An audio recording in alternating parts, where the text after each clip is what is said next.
of a different harmony. Those who share this hopeful landscape have come to understand that our lives are not separate from the land.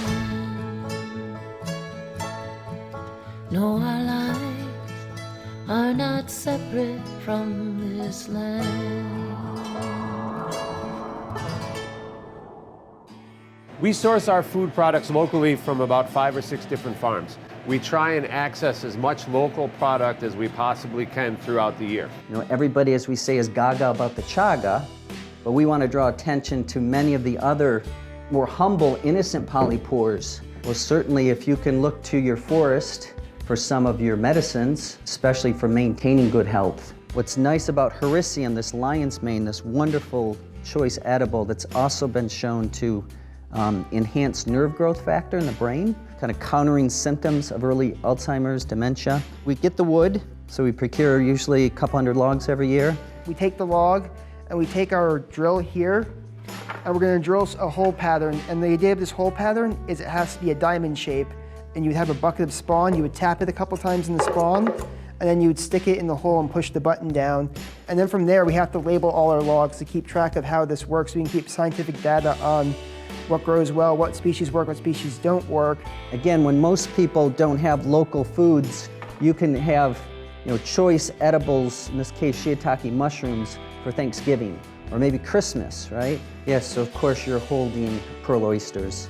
And Chef Kevin McCarthy is, he's a big mushroom chef. We use wild edibles as much as we possibly can. So in the springtime, we will forage for ramps and morels. We will actually harvest as many ramps as we possibly can without actually wiping them out, but we'll pickle them and we'll put them in the refrigerator or freeze them so that we have extended shelf life or extended storage so we can utilize them throughout the year. Products that we use on our menu today, this time of year, we have pork that we raised on campus over the summer. We fed the kitchen scraps so that we could use the full circle of life for our students to see. We have cabbage, which comes from Juniper Hill Farm, celery root, which comes from Juniper Hill Farm. We have parsnips, which comes from Fledgling Crow. These are Magic Molly potatoes, which come from Tucker's Farms. We have apples, which come from Banker's Orchard in Plattsburgh. The dish that we're using today is a typical dish that we will serve in the St. Regis Cafe. Every plate that comes from the restaurant has some sort of a local ingredient on there. So in the winter, we can use oats, we can use maple syrup, we can use honey or flour. In the summer, we'll have like romaine and different things that are associated with that season.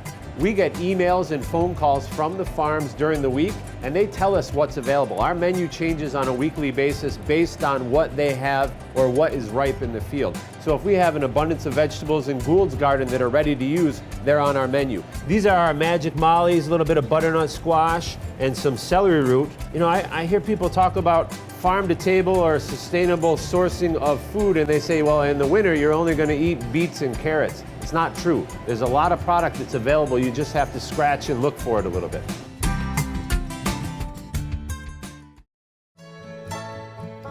No, our lives are not separate from this land.